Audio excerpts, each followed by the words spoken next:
Hello दोस्तों, स्वागत है आपका only study bye Govind sir YouTube channel पर। और दोस्तों आज हम जानेंगे एक्टिव से पैसिव वॉइस में चेंज करना। ठीक है ना दोस्तों, यानी वर्ब विद टू ऑब्जेक्ट। यदि वर्ब के क्या हैं, दो ऑब्जेक्ट हों तो कैसे हम चेंज करते हैं उसे। तो कुछ ट्रांजिटिव वर्ब होती हैं जैसे कि गिव, टेल, आस्क, प्रॉमिस आदि के साथ क्या है, दो ऑब्जेक्ट का प्रयोग होता है। जैसे कि क्या है, पहला सब्जेक्ट यानी पहला सेंटेंस है एक्टिव में है ये।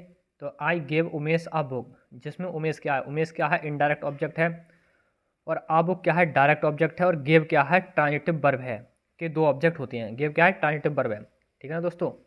तो पैसिव वॉइस कैसे बनाएंगे इसका, यानी Umesh was given a book by me. ठीक है ना। तो पैसिव में ऐसे बनेगा, ये क्या है उमेश क्या है इनडायरेक्ट ऑब्जेक्ट है। इनडायरेक्ट ऑब्जेक्ट से भी बना सकते हैं और डायरेक्ट ऑब्जेक्ट से भी बना सकते हैं।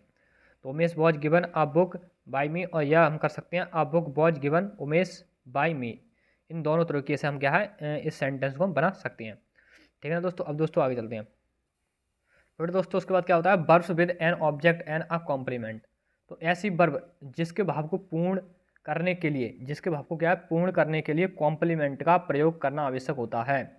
तो फैसिटेटिव वर्ब कहलाती हैं, उन्हें क्या है फैसिटेटिव वर्ब कहते हैं।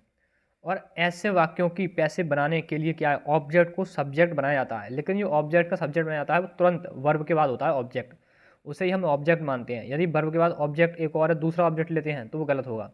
तो कॉम्प्लीमेंट सेंटेंस होते हैं जिसमें ऑब्जेक्ट एंड कॉम्प्लीमेंट विद, यानी कि वर्ब के साथ क्या है दो आते हैं, यानी एक ऑब्जेक्ट आता है एक आता है कॉम्प्लीमेंट। ठीक है ना दोस्तों। तो उसमें क्या है, जो ऑब्जेक्ट होता है वो वर्ब के तुरंत बाद वाला लिया जाता है। और कॉम्प्लीमेंट को क्या यथा स्थान ही रहने देते हैं।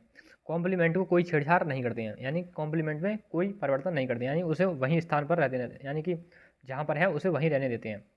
जैसे कि दे इलेक्टेड रामा देयर कैप्टन। तो दे इलेक्टेड रामा देयर कैप्टन, यानी कि उन्होंने क्या है अपना कैप्टन रामा को चुना था, यानी कि चुना था। ठीक है ना दोस्तों।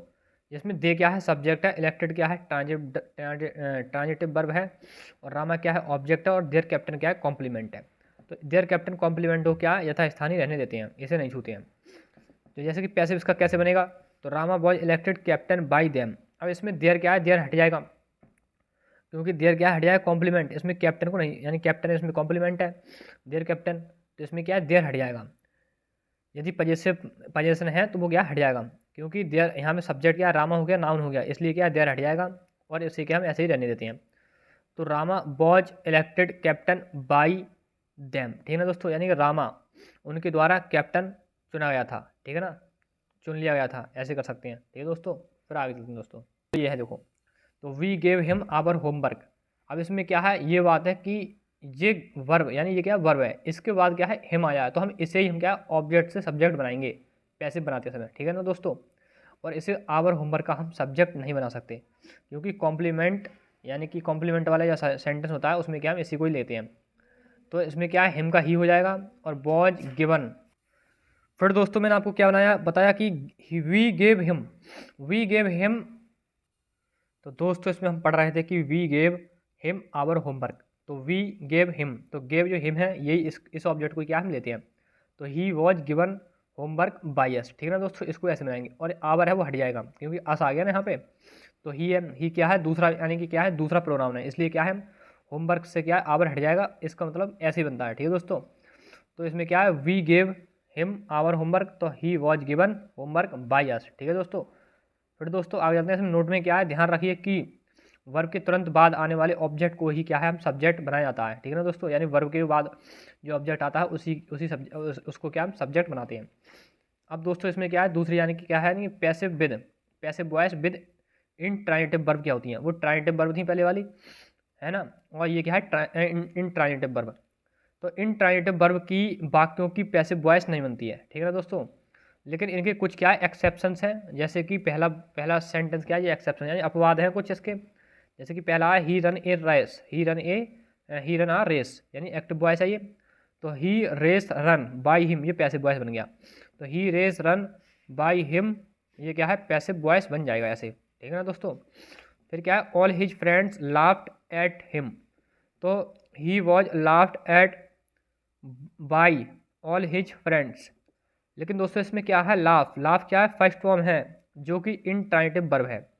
सही है ना, इंट्रांजिटिव वर्ब है। लेकिन लाफ्ड एट फ्रेजल वर्ब है, अतः यह क्या है ट्रांजिटिव वर्ब हो जाती है। इसलिए क्या है हम इंटरनेटिव वर्ब का क्या है हम सेंटेंस नहीं बनाते हैं। लेकिन इसके ये कुछ अपवाद हैं, वो आपको यानी कि याद नहीं करने हैं, समझने हैं, और उन्हें क्या समझ के एग्जाम में आते हैं ऐसे अपवाद। तो ये बहुत इंपॉर्टेंट है, ये वाला इंटरनेटिव वर्ब वाला। ठीक है ना दोस्तों, अब आगे चलते हैं। हेलो दोस्तों, अब हम आगे बढ़ते हैं। जैसे कि इसमें क्या है, हु से आरंभ होने वाले प्रश्नवाचक वाक्यों की पैसिव को बाय हुम से आरंभ करते हैं। यानी ये हु है, यदि हु दिया हो प्रारंभ में, तो उससे प्रश्नवाचक यानी हु से आरंभ होने वाले जो प्रश्नवाचक वाक्य हैं उनकी पैसिव को क्या है बाय हुम से आरंभ करते हैं। यानी प्रारंभ में हु है तो उसे क्या है बाय हुम कर देते हैं। जैसे कि पहला सेंटेंस है एक्टिव में है ये, तो हु टॉट यू इंग्लिश, और क्वेश्चन मार्क लगाना है यहाँ पे दोस्तों, ठीक है ना। तो पैसिव वॉइस क्या है, यहाँ हु है, तो इसको हु को क्या है बाय हुम में चेंज कर देंगे। ठीक है ना दोस्तों, हु को क्या है बाय हुम बदल देंगे और यहीं पहले स्थान पर रख देंगे। फिर उसके बाद क्या है, ये टॉट क्या है सेकंड फॉर्म है, यानी सेकंड वर्ब है। फिर यहाँ पे क्या है बॉज आएगा, किसके अनुसार, सब्जेक्ट के अनुसार। यानी इंग्लिश क्या है, इंग्लिश है सब्जेक्ट है, यानी कि एक वचन माना जाता है। ठीक है ना दोस्तों, तो इंग्लिश क्या है, ना तो प्रोनाउन है और यानी या तो प्लूरल है, ना तो एक वचन है, यानी एक वचन में आती है इंग्लिश। ठीक है ना दोस्तों, तो by whom was English, English क्या है यानी कि सिंगुलर नाउन है, यानी कि सिंगुलर नाउन नहीं है, सिंगुलर नाउन कहते हैं। हाँ, इंग्लिश क्या है नाउन मान लो, यानी ये भाषा का नाम है नाउन इंग्लिश। ठीक है ना दोस्तों, तो by whom was English taught you आएगा। टॉट क्या है थर्ड फॉर्म है और यहाँ पे सेकंड फॉर्म है। ठीक है ना दोस्तों, तो सेकंड यानी पास्ट इंडेफिनिट टेंस होता है, उसे हम बॉज वर्ब में बदलते हैं। बॉज वर्ब लगाकर हेल्पिंग वर्ब, उसके बाद क्या है हम थर्ड फॉर्म का प्रयोग करते हैं। तो by whom was English taught you, ये पीसी रेन के अनुसार है। इस सेंटेंस को क्या है बाई हुम बॉज इंग्लिश टॉट यू ऐसे ही बनता है वैसे, पीसी रेन के अनुसार। फिर दूसरा क्या है, जैसे कि by whom was English taught to you, इसे ऐसे भी बना सकते हैं। तो by whom was English taught to you, यानी कि टू के बाद क्या हम यू भी कर सकते हैं। टॉट के बाद यहाँ पे यू है लेकिन टू नहीं है, तो टू यू भी कर सकते हैं हम।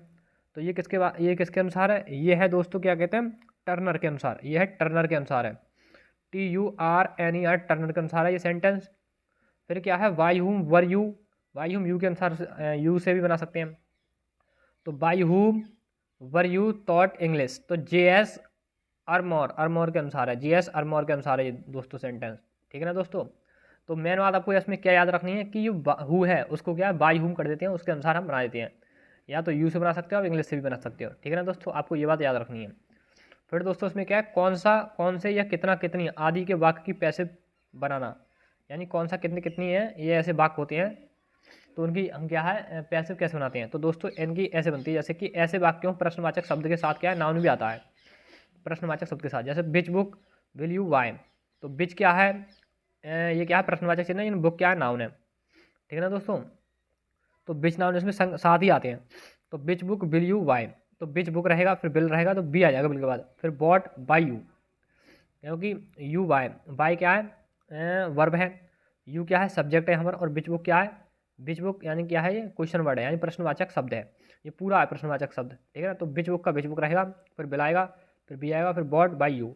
फिर दोस्तों क्या है homework rupees bill you give, तो हाउ मैनी इसमें हाउ मैनी यानी कितना, और बिच मानी कौन सी, तो कौन सी बुक आप खरीदोगे, यहाँ पे इसका मतलब ये है। ठीक है ना दोस्तों, फिर है how many rupees bill you give, तो आप कितने रुपए दोगे, इसका मतलब ये है आप कितने रुपए दोगे। ठीक है ना दोस्तों, कितने रुपए दोगे, रुपीज़ है ना हाउ मनी, तो रुपीज़ क्या है यानी काउंटेबल नाउन है, और मनी है अनकाउंटेबल नाउन, तो उसके बाद क्या है हाउ मच आता है। यदि यहाँ पे मनी होता रुपीज़ की जगह तो हाउ मच लगाते, और रुपीज़ है तो हाउ मनी कर सकते हैं, क्योंकि मैनी मानी गिन सकते हैं है ना, तो रुपये को क्या है गिन सकते हैं, यूनिट को गिन सकते हैं। तो मनी की यूनिट क्या है रुपीज़, जो कि काउंटेबल है, और मनी क्या है अनकाउंटेबल नाउन है। ठीक है ना, तो how many rupees bill you give, ये आपके लिए है। आप बताना ये कैसे बनेगा सेंटेंस, तो आप कमेंट में बताना। ठीक है दोस्तों, जय हिंद जय भारत, थैंक यू।